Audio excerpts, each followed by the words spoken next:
It's the first Friday of the month, which means that it's time for the next episode of Finally Friday, bringing you insights and discussions from around the world, focusing on experimental archaeology, ancient technology, archaeological open-air museums, and interpretation. Hello and welcome to Finally Friday. My name is Phoebe Baker, and today I'm joined by two specialists from our EXARC community focusing on digitalisation. Henk Alkemade was originally trained as a physical geographer, but went into a career in IT following his studies. In 2007, he joined the Dutch National Heritage Agency as an IT manager, which gave him an opportunity to become involved in Europeana projects such as Curator and Low Cloud, which helped reignite a passion in cultural heritage. Henk now works full-time in cultural heritage, connecting this heritage with IT through his work as a senior specialist in historical landscapes. Elin Tinuviel Torbergsen was working for the Museum Nord in Norway as a curator for the West Lofoten Department, which includes Northern Norway's most visited museum, Lofoten Viking Museum in Lofoten. Now on research leave, she works on her PhD in media and communication at the university in Oslo. Elin is creating digital solutions, connecting the archaeological objects on display at Lofoten Viking Museum in their original places of discovery and their wider cultural connection. Part of this work includes creating digital applications which show an AR-simulated Viking landscape in the past. So a huge welcome to both of you. Thank you so much for joining me. I'm thinking it'll be a really, really fun episode. So to start, I'd like to ask you a bit more about your interest in digitalisation. It's quite a broad topic, and starting on a positive note, which aspects are your favourite? Well, I didn't actually have that interest in the beginning because I'm specialized in archaeology. I took a bachelor and a master at the University of Oslo. And when I started working at Lofoten Viking Museum, I noticed that there are other ways to present the dissemination to reach out to the wider public. So I got kind of fascinated in what Gunnar Liastøl, which is a professor at the University of Oslo, but also connected Museum Nord, was doing. He was actually creating a digital prototype called situated R simulation, which visualize the past in a very interesting way. So I was thinking that is something I want to do, use archaeology and media dissemination. So that's how I got a PhD in media and communication at the University of Oslo. That sounds really cool, coming from an archaeological perspective and then realising this could be quite a cool way of showing what archaeology is doing and how we understand the past. I'm also a traveling coordinator by education, so to actually use tourism, archaeology and digitalizing communication. I think that's a good thing to do today, since we have to communicate out what we are doing to the public.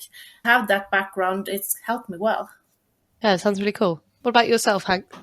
For me, it's a bit comparable, but it started very early because when I was a little boy, walking in museums, I saw all these objects and they were displayed in sometimes chronological order or by area or something. And I always thought, how cool would it be if you could connect all these things from this museum, that museum, and all sites where it was found, and create some kind of a context, a story, which really fascinated me. This was, in fact, how it started. My favorite part of digitalization is connecting the dots, creating context. Like Elin said, recreating, visualizing the past.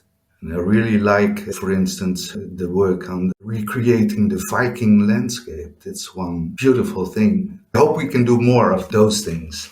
Yeah, true. I actually have some of my guides. They're trying to explain to the guests what things look like. We have reconstruction, like the Viking shift house at the Lofoten Viking Museum and the Gokstad ship.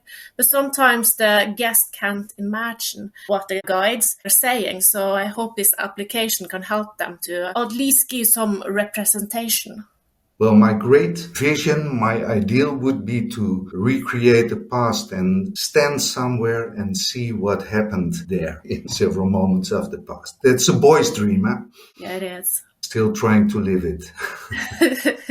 Yeah, I can see why. I'm a Paleolithic archaeologist, and I do often kind of stand and I look up and I'm like, what actually in the world is the same? What would they have seen that I see, and things like that. We've had reconstructions in archaeology for almost as long as archaeology has been around. But when do we see the first use of digital tools applied to archaeology?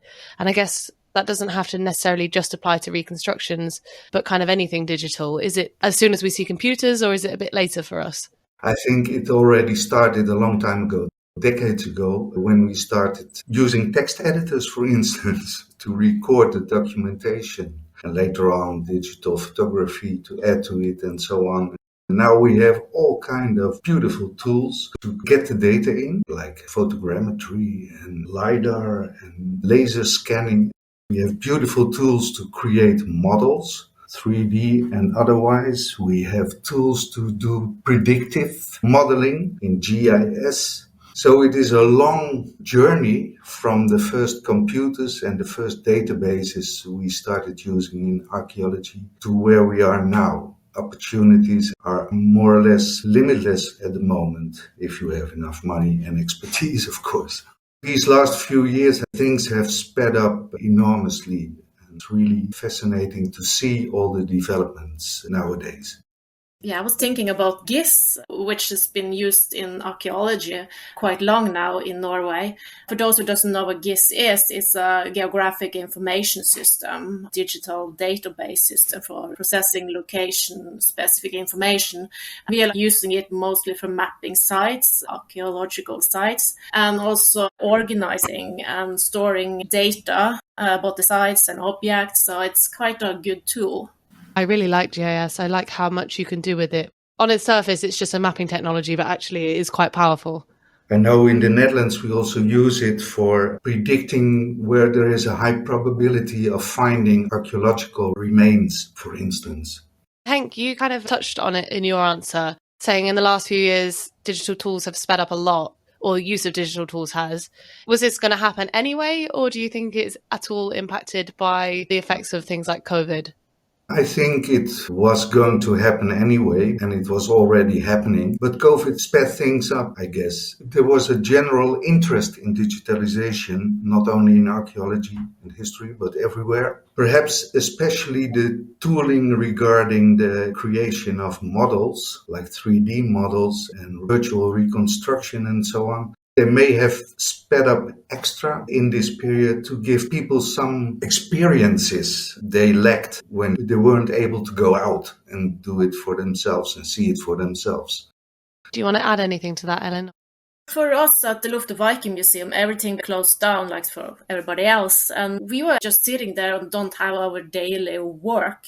So it was also a time to do more digital dissemination on social media. I saw some museum creating a complete exhibition you can actually watch at home, but we didn't do that. But we did join a different platform for dissemination. And we also had time to documenting and photographing objects to put that on a database so people actually can see what we have in the exhibition. So it gave you lots of new possibility, but also I think it's a bit funny because lots of employees didn't know how to use like Skype, Teams, Zoom. So they didn't have a choice, but they have to learn it. So that was something new. And I didn't like it because when you're sitting there in a group, you can see the body language much easier. So you have to actually learn when you can talk. And it's a different way to communicate digitally. Yeah, definitely. Digitalization affects all areas of life, and the same is true for museums and archaeology, especially in COVID. So talking about digitalization, what actually is the process of digitalization, of making an object digital? How do you get it from being a physical object to being on the screen? And does it depend on the context of the object and where it is? Shall I start? The reason I would like to start is because I'm working on a project now which is called From Shelf to Europeana. And that's describing the workflow of digitalizing an object or objects, collections, from a shelf to Europeana, where they are displayed, often on their own website as well, of course, but also on Europeana. We do that especially for small organizations who lack expertise and budget to make a large project of it. And we try to give them tools they can use and guidelines without any cost, free, open software. So there is a kind of a workflow for digitalization, and it generally begins with a plan. You want to digitize something because you want to reach certain goals, preferably part of a long-term strategy. And then you go through the workflow by selecting what part of your collection you want to digitize and especially be clear about the purpose of digitization. Is it for the general public? Is it for researchers or preservation? Then you need to get the equipment, the staff, the time, the expertise, etc. It's creating a project. That's the general idea. You have to be clear on what kind of documentation you want to add to the digitized collection, like metadata, paradata. Metadata is telling you what you really have. It's documenting that and it makes it findable. The paradata says how you created these data, process, the tools you used, the equipment you used, etc. When you have done all that, and that's very depending on the context. For instance, get your objects out of storage, you prepare them and you digitalize them. You create in that way a digital collection that can be displayed. So this is the general workflow. One of the most important things you come across is, of course, the lack of budget and the lack of expertise, which is common to many, many smaller organizations. Does this answer the question a bit? Yeah, definitely. Saying that there is a clear workflow that we need to follow and making sure that we add things like metadata and paradata. Do you want to talk a little bit about what kind of techniques do you actually do? Is it scanning or are these very kind of context focused? It could be scanning, but you can also digitize whole buildings or even landscapes, and then it's generally photogrammetry that is used. For instance, using drones flying around the building and taking pictures. So that's very context depending what kind of equipment you use and also if you have budget. Would you like to add anything to that, Elin? I was thinking about my project because you mentioned you can just get objects that you already have. Some of the objects, like the chieftain's house, we don't have. We're going to make a 3D construction of 3 houses.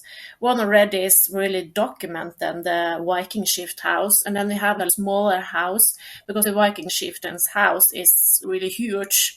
It's 83 meter, and the lesser one, it's like 20 meter, and it's like a normal Viking house. And then we're going to have like a middle-aged house, which again is really skinny and long, but it looks really like the other long houses, but is completely different in another way. And this we only have like reports. Nobody has made it before in 3D construction. So for me, it's a bit harder to actually create it. Of course, I must say that I'm not creating it myself. I actually have an employee who is doing it. He has a master in archaeology and a bachelor in game design, so he's quite good at doing this. He is modeling this in the free program Blender. For us, it's really important to use what we have out there for research. But some of the researchers, again, do not agree how tall the building was or the construction of the building. Something they agree on, which you can see in the fundament of the house, which says a lot about the size of the house, or if the different rooms there, or if it's a barn, it's not a house. But the rest, you have to make interpretation. And sometimes I have to say, okay, we'll go for this interpretation.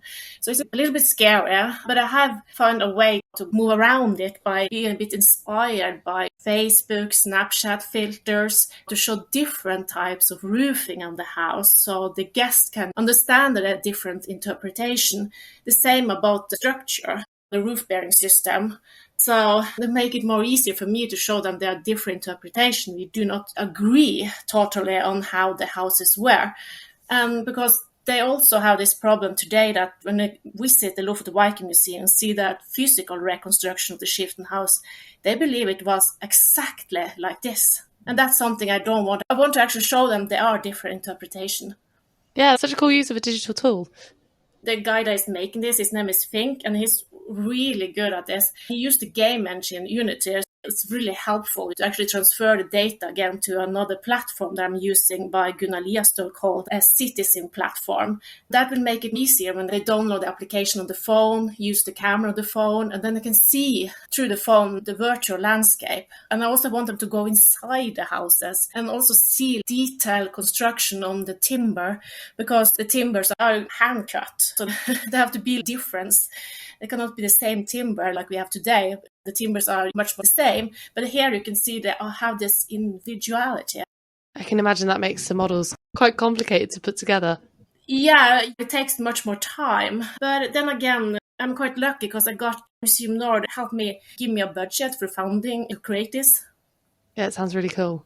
It sounds really great. And one of the things, you can show differences in timber or in roofing, but often it's hard to see what is interpretation and what is actually raw objective data. What do you think the features of a good AR model are? And as you say, when does it become too much interpretation, and how can you tell what's interpretation, what's not? I don't think there can be too much interpretation, but it should be clear what is and what is not. Perhaps interpretation is a kind of a view on what you have, on the data you have and the materials you have. And this view changes through our history. In the past, people looked differently to that and had different interpretations. Nowadays, we are also looking at inclusion, diversity, decolonization. It's probably not relevant for the Vikings, but I know in Dutch history we do have this issue. So that brought me thinking about how to separate what you have and the interpretation, and perhaps have layers of interpretation that developed in time on top of it. And that's more of a philosophical problem than perhaps a practical problem. But the thing is, the more you reconstruct and the better you do it, the more true it will seem to the audience. So you have to be clear about what you added and what is found, let's say. But perhaps Elin wants to add something to that. I think that's amazing that you actually say it, because mostly in the museum dissemination, we tell a story and we don't separate too much between the interpretation and the material, the object. So most of the guests doesn't understand that that's our interpretation of the Viking Age, for example, because if you visit different museums, you have a different view on the Vikings. I haven't really thought about it in that line that you actually said now. That will be important in the application to know that's something we just have to interpret because we don't have the basic materials to actually tell us if it was like that. Of course, we also base it on historical, like the buildings. There are also things that we can see that's been written down in the 12th century, and there will be something there we can use, but we don't really know so much about the roofing in the Viking Age that much as we know later. So there is always this chance that it might be a misinterpretation. So that's what we don't want to do, and then we keep it more open to say that we have different interpretation. I don't know if you guys had tried the Pokemon Go game, because it was groundbreaking. It was such a realistic transition between the real and the virtual environment. It seemed as if the character existed in our world. That will be a really important feature for my model, is that it has to be that realistic. If our model is situated like I'm going to use it, it's important that the location in the right place so that the transition between the two realities are seamless. So that they fit the geographical location. So it won't be like you see the house is a bit off in the landscape, especially when you're going to move inside it. The walls have to be where the foundation are. So the people won't be walking inside the walls. I remember how groundbreaking something like Pokemon Go was. Ellen, you mentioned that you're working with someone else who's doing your modelling for you. Do you think that archaeologists or museum curators usually have the right kinds of computer or digital skills to achieve the digital outcomes that they want? Or do they frequently have to rely on other specialists? And do you think anything gets lost or anything gets added from that kind of interdisciplinary communication? That depends on who you ask in the museum network. Lofoten Viking Museum is quite huge, and it's a part of Museum Nord, which is like 21 museums, so lots of people working, and some are really good to adapting to digital skills and some are less. But I think after the COVID pandemic, people are so much better to handle technology. But then again, the technology, it's changed. It's not stable. So you have to learn new things all the time. We have so much to do as staff in the museum to follow this trend on being better on digitalisation, creating models. You have to have really much time and you have to be really professional. I couldn't have done it without Fink because he is specialised in this and I'm not. And I wouldn't have time to do all the PhD, writing articles, doing courses, and then creating this 3D landscape. It will be far too much. So I'm really happy to have a third party to come in and help. But it's good if a museum has expertise inside. You're lucky if you have that expertise inside because you're part of a greater museum or network of museums. The smaller ones don't have this. They lack the skills and the time and the budget because technology is changing so fast. You really have to be on top of it 24/7 to follow all this. It's really hard for the smaller organizations to do so. Sometimes they have someone who's enjoying it, doing it, but most of the time they're elderly people, often volunteers, and they don't have the time and they don't have the skills to be on top of all technological developments. So they do have to rely on other specialists in this case, but for that they lack the budget often. I hope we can find some way of having the bigger museums and networks helping the smaller ones to make the steps in digitalization because they curate a lot of our heritage, perhaps more than the big museums do when they're put together. They were both really nice answers, thanks. Henk, I think what you said there kind of leads into your research on fair data, the ways that museums curate heritage. Do you want to talk a little bit about what fair data is and how digitalization feeds into it? FAIR is an abbreviation for findable, accessible, interoperable, and reusable data. FAIR made clear that if you have data and it's only residing on your computer and no one else can do something with it, it's kind of useless. The whole idea behind FAIR is to share your data with the world around you. So you have to make it findable, which means often like tagging for keywords and locations, time periods, descriptions. You need to add metadata. To make them accessible, you need to have a website, for instance, to show them. And in the long term, you need permanent identifiers, for instance, so they will be findable and accessible also for future generations. And if you want to share, you need to make them interoperable so other organizations or people can use them in their own systems. That leads to the final letter, the reusability of the data. Not only should you be able to find them, to access them, and to get them into your systems, but you should be able to reuse them. And that's pretty much depending on the intellectual property rights that are applicable to these data. In general, we promote to have them as open as possible. Digitalization, which is done with being fair in the end, gives you some requirements, for instance, like how to metadate it, how to organize your copyrights and so on. You need to investigate it and be clear about that. It helps you, being fair in the end, to do the right things at the start of the digitalization. It's widely in use and promoted all around Europe. Also outside Europe, it's getting more and more attention. How long has it been a focus in Europe for, do you know? Oh, well, at least 5 years. I was working with some groups in the Netherlands who were also involved in describing what fair data should be like and the architecture of the data. At least 5 years, perhaps 10 even when it started. But it's gaining momentum because everything starts being digitalized. Now it's also important to connect the dots and to reuse it in all kinds of ways. Perhaps ways we can't even imagine right now. Definitely sounds like it's better for everyone. Everyone benefits if the data is fair data. Yes, surely is. But here again, we have the problem that often the organizations are not really aware of the future. They have their data, they have done a project, collected a lot of data, but what happens to it in 5 years, 10? So it's also about preservation of the data. And that's an important aspect that's often, well, perhaps not overlooked, but underrated. Especially if you're dependent on project money to do some digitalization. The digitalization ends when the project ends.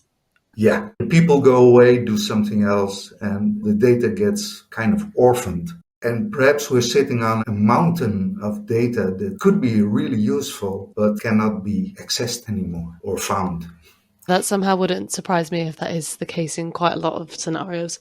Well, I know a lot of digitalization is project funded, and I've seen it happen all the time. I was working in the Dutch Heritage Agency. They are focused on more long-term stuff. So you can imagine what happens when you're a smaller organization, you have a project funded, and then it's done with the money.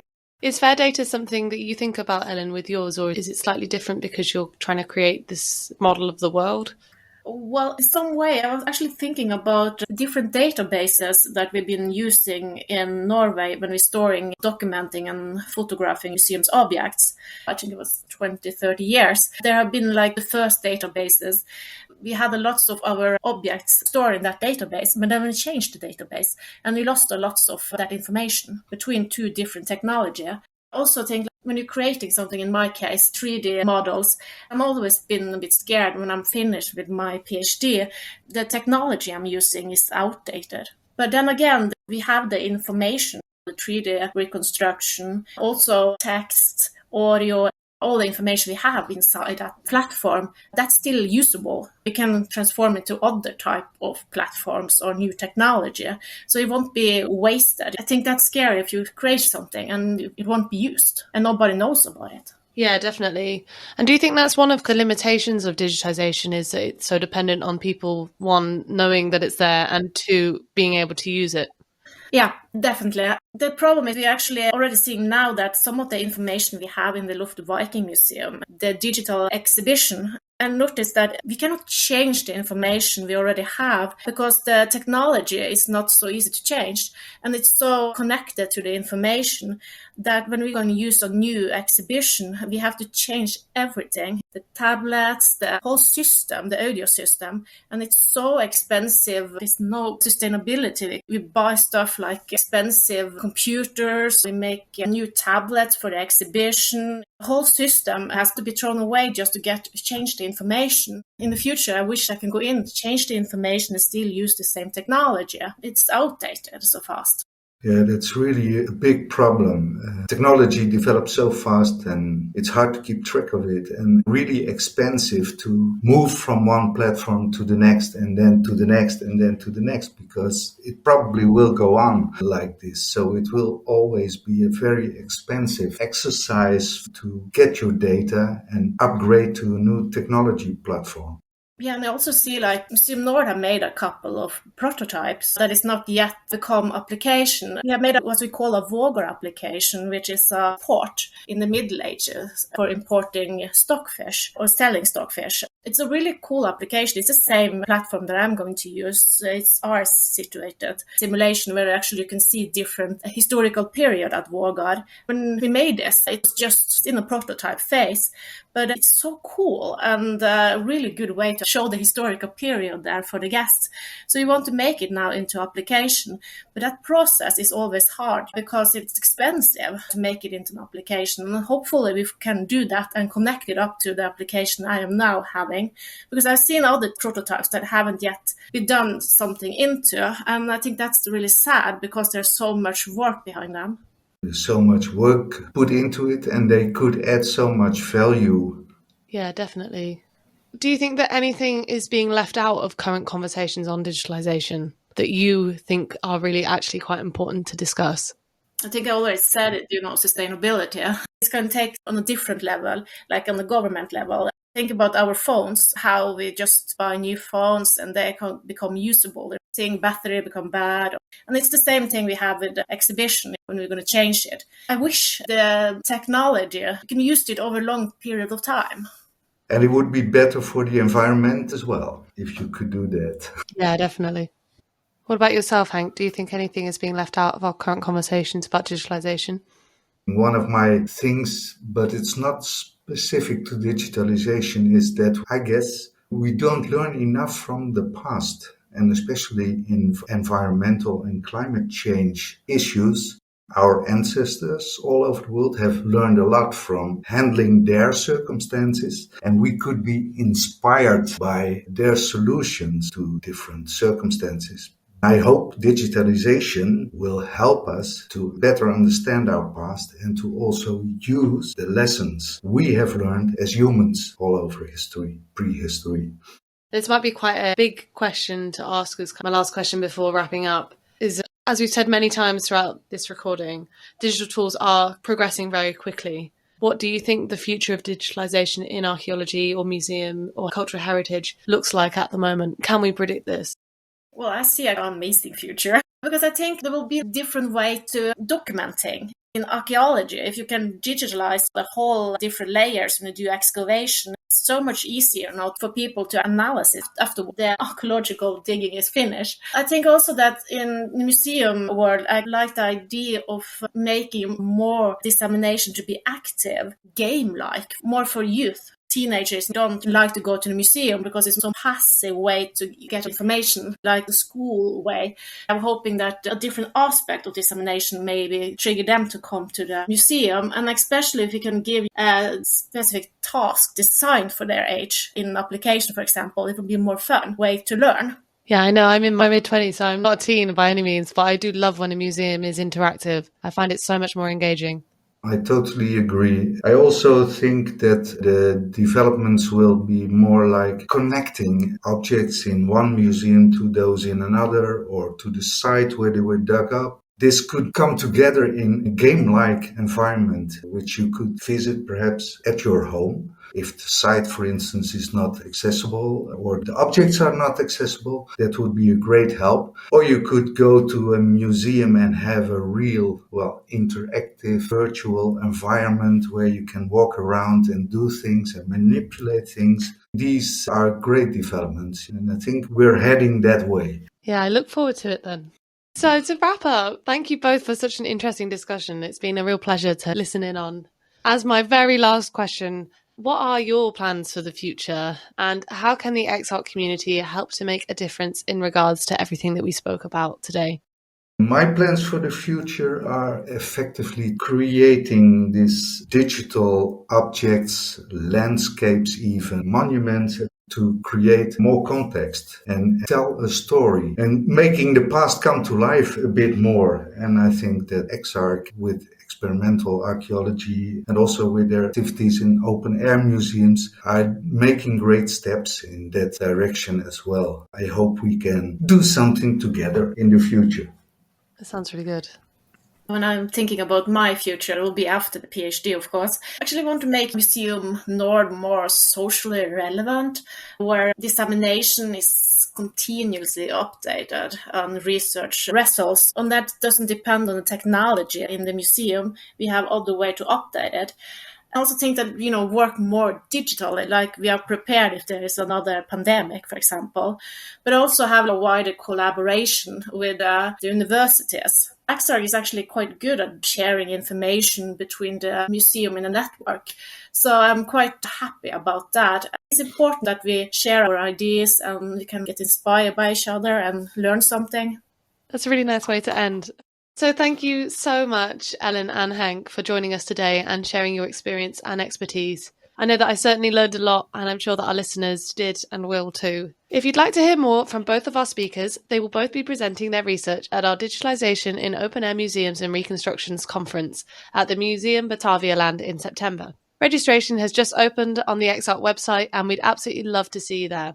Thank you to everyone else for listening in to this episode of Finally Friday by EXARC.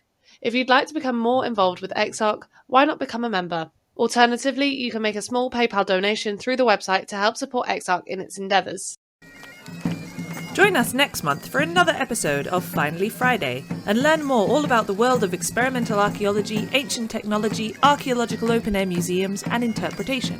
Don't forget to follow the show through exarc.net and our associated social media channels. See you soon!